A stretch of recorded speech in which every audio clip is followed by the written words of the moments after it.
DraftKings has the highest odds to draft a running back with the first pick. So let's be clear. Yeah. The first time you pick, it's a running back, whenever your first pick might be. The Raiders at 6th overall have the best odds at minus 115 to draft a running back with their first pick. There are the Bears behind them, Broncos, Cowboys, Steelers, Chargers, Chiefs. That rounds out round one. Let's talk about some of these teams and how badly they need a running back. And let's start with the Raiders. They let Josh Jacobs walk away in free agency. They've got Raheem Mostert, Sincere McCormick, and Zamir White. Zamir White was the guy. Wasn't he the guy who took the reins for Josh Jacobs? Kind of, yeah. That's who they thought was going to take over, right. They added Raheem Mostert, who is long in the tooth. Yep. He's been around a while. He might still have some gas in the tank, but you can see why they would need someone at the position. The question is, do you need to go round one? Right. Or, there's still that reality. You can find running backs who are good enough, not maybe superstars, but good enough later in the draft. Definitely. I mean, and at the top of the second round, right? The guys like I talked about, R.J. Harvey, the Biashel Tootin from Virginia Tech, they're difference-making players as we go. The Ohio State kids, right? Both of them. I had one of them, Travion Henderson, at number 5. The Junkin kids, I almost put them both as a tie there. So there's options for, starting running backs, too. I'm not talking about, he'll be good. I'm like, no, these guys could be starters and difference makers. But Genty, of course, is the most special of the group. And, the Raiders is interesting just because it's Pete Carroll. He's going to want to run the ball and play through the defense a little bit and play that style. Also, I think when you talk about the Raiders, right, they don't, as we were talking about just in the last segment, they don't have a game breaker on the offensive side of the ball right now. There is no marquee guy where you go, oh, gosh, he scares me. So that's where I think a lot of people look at them and go, wait, number 6, Ashton Genty, that makes sense. I get that. But, I'll be interested to see if they do that and pull the trigger on Genty at 6. That's going to be one of definitely the stories of the draft, in my opinion, is how quickly does Genty go off the board. You mentioned during the break you're surprised by the number of people that you see having the Bears at number 10 take Ashton Genty, if he's even there at 10. Right. Why do you react to that with kind of like, huh? Yeah. When you see it? Well, I look at the Bears and go, their offense is pretty damn good. And now I can see it going both ways. I could see maybe Ben Johnson going, wait, let's just get Genty and he can kind of be my Jahmyr Gibbs, and now we got him and DeAndre Swift, and whoa, watch out. I could also hear them going, wait, DeAndre Swift was damn good last year. We're good on the offensive side of the ball. We could use number 10 pick for an elite pass rusher to go across the way from Montez Sweat or use it for some other pick. So I could see it going either way there. But definitely, I know people think the Bears are in the market for a running back, but I don't look at them to be desperate. I don't know. I guess I'd feel a little shocked if they took him at 10. It doesn't seem like their type of move. Well, and when you consider that they're trying to build a diversified, pass-centric Ben Johnson offense, and look at what Ben Johnson had in Detroit, multiple guys. If you make a running back the 10th overall pick, now I know that the Lions made Jahmyr Gibbs the 12th overall pick, but there's a certain implication that guy is going to be the guy sooner rather than later, and that may not be what the Bears are looking to do. And like you said, they've got guys there, and you can always go later and get somebody. That's going to be the real test this year. Now that we've had the resurgence at the top of the running back position, right. Do we go all in for a potential superstar, or do we take a guy later who is going to be a starter, and maybe we'll get lucky and he'll become a superstar? Yeah, I mean, hell, Derrick Henry wasn't a first-round pick. Right. So, I mean, you can find a superstar not in round one. So I think that's part of it. Okay, so the Cowboys, they have been lacking ever since the prime of Ezekiel Elliott at the running back position. They have Javonte Williams, Miles Sanders, and Deuce Vaughn. How badly do you think they're going to be? Ding, ding, ding, ding, ding, ding. We got a winner. I mean, they need it. Yes, that would be the spot for sure that I just go, if he's on the board, he's going to go to the Dallas Cowboys. At least that's how I feel. That would be a great compliment with Dak Prescott. Schottenheimer is a kind of a run game specialist. That's what he's known for a little bit too. So, yeah, I could see that certainly happening there. That would be the one spot, at least to me, that definitely just jumps out to me that I go, yeah, running back could be a real thing for the Dallas Cowboys. So if Genty's gone at 12, do they go Hampton or do they let it ride until round 2? I think they might go Hampton. Again, I think Hampton is worthy of that. I think Hampton is a instant plug-and-play, difference-making, could be at the top of the charts, leading rusher in the NFL from the get-go. He's made for the NFL and the way he runs and the way he plays and being a bell cow type of guy. So, yeah, I wouldn't be mad at them. Again, what we're seeing, the value of these running backs, explosive plays, touchdowns with these top-end guys. Screw the long-term picture. As you said in segment 2, it's all 3-year contracts, 4-year rentals. Who the hell cares about what he is 5-6 years from now? Right now, these guys are game changers, and that's where I think there's great value in it. I miss the fact that we're playing the scale of 1 to 10 game here. That is on too. Me. I get a 0 for execution today on a scale of 1 to 10. That sounds like a 10, though, for the Dallas Cowboys. I think so. The rest of them, not a 10. Raiders, let's do the numbers since we're back in that neighborhood. Raiders and Bears, give me a number for both of them. Well, Raiders, I mean, they need the running back position, right? There's no question about that. So I'm going to put that up there at about a 9, too. I mean, it's up there for sure. It's just, yes, we know they got some other holes on their football team, and 6 is a high pick for a running back, certainly. And like I said, I don't think he's as good as some of the other ones I've seen taken in the top 5 or 6 or 7 before. So that's where the Raiders conversation is interesting. What about the Bears? What number would you put on them? I mean, I don't think the Bears really 5, 6. I mean, damn. I like Swift. I like Roschon Johnson. I think there's some value there. So I don't think they're desperate to do that. Broncos at 20. Sean Payton likes to have 3 guys. He likes to interchange. Now, he did take Reggie Bush with number 2 overall in 2006. And then everybody lost their minds when Reggie Bush went into a rotation with Deuce McAllister and who's the guy that caught the pass at the goal line, the number 2-point 23. Conversion? I'm not going to be able to call his name. Damn, he's a good player too. I know.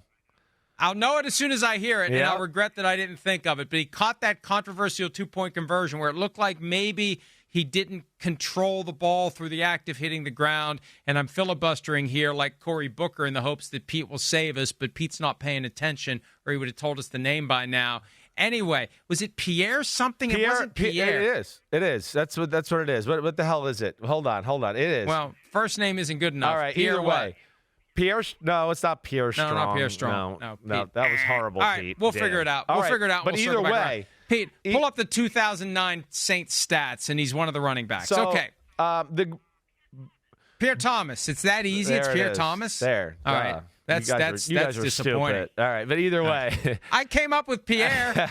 I know. I got lucky with Pierre. The Broncos, though, I certainly would think that would be a thing. I mean, of course, if either one's on the board, but even Omarion Hampton, I know he likes to use a committee like you talked about, but he wants one main guy like a Reggie Bush or, oh, wait, there's a guy, Alvin Kamara, that I can do the majority of my work with there, right? So that's where I look at that, and that makes sense to me. And Sean Payton always runs the ball more than people realize. And with that guy at quarterback and some of the things he can do, I think that would be a good match. I certainly think they're in the running back market. I would say 8. I'm going to give them an 8, Mike. But again, we get back to the do you want to take it then? Do we do it early or do we do it later? Right. And look, he loved Alvin Kamara. That was the same year as Patrick Mahomes. Sean Payton loved him some Patrick Mahomes and got within one spot of getting him, and he loved Alvin Kamara. Yeah. When they went to Tennessee for his workout, or they worked him out, he was all in with Kamara, and he got him in round 3. So you don't have to go in round 1 to get that guy. Yeah. He could get that R.J. Harvey guy. He could get the Biashul Tootin from Virginia Tech, who ran like 4.32 at the combine and is legit and can run routes out of the backfield. That could be a guy that certainly, he goes, wait, I'll wait to the 2nd, 3rd round to go with some of them. And here's the key. And look, it's a copycat league. So Saquon Barkley with the Eagles, Derrick Henry with the Ravens, Josh Jacobs to a certain extent with the Packers. Will running backs be overdrafted this year because teams are going to be thinking we need to get a stud running back that's going to make our team go? Yeah, I think so. Because I think we're seeing, first off, that the running game's coming back into style. For the fact of that a lot of people feel like college kids can't tackle quite the same. They're not used to taking on pulling guard, power running type offenses, so there's value in that. Then I think on top of that, as we discussed a lot, the one way to get explosive plays in football right now is off a play action pass. That's the way to go. So there's a lot of things there that say positivity as far as running back is concerned. And then I think you add on top of that some of the teams we're talking about that need running backs. They're teams that like to run the ball. It's not just like, oh, this team really throws it, but they could use a running back. It's like, no. Some of the teams we've talked about are going to be like running the ball is the focal point. And we haven't even talked about the Steelers, who I think want to do that. And, of course, Jim Harbaugh and the Chargers, who need one. So there's another two teams right off the bat that we'll discuss in a minute, because I think we're going to take a break, that certainly can use it as well. Let's take a break and talk about a few more teams in round one and most rounds, but especially in round one, will they be looking at a running back? That's next on this Thursday edition of PFT Live. Those are the odds of the teams that might be taking a running back with their first pick. We've talked about several of the teams so far. Let's take up the Steelers at number 21. Plenty of discussion in recent weeks about whether or not they would take a Shadur Sanders if he falls that far. I don't think he will. I think as he creeps down through the teens, if he even gets there, somebody's jumping up to take him, maybe the Steelers. But let's assume the Steelers are there at 21. Sanders is gone. How badly do they need to use a running back? And that's right about the spot where they took Najee Harris, who had 4 straight 1,000-yard seasons, but they didn't pick up the fifth-year option, and he is now vapor. Right. He is vapor. He's out of there. Yeah, it's 4,000-yard seasons, but as you've always heard me say with certain guys, and he'd be one of them, there's way too many runs, but just there's meat left on the bone. There's nobody on the field. It's one-on-one. Oh, we got tackled there. Damn, every other good running back in football would have ran for another 50 yards. So they looked at that and said, the hell with that.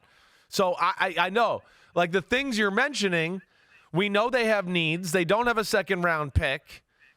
They've got kind of burned by a first-round running back in Najee Harris. I mean, we had a lot of weeks here where we go, we wish they would just play Jalen Warren more. So that says a lot too. But they need a running back. I think badly. I do. Like I would put it at an 8. I just don't know if it happens in the first round.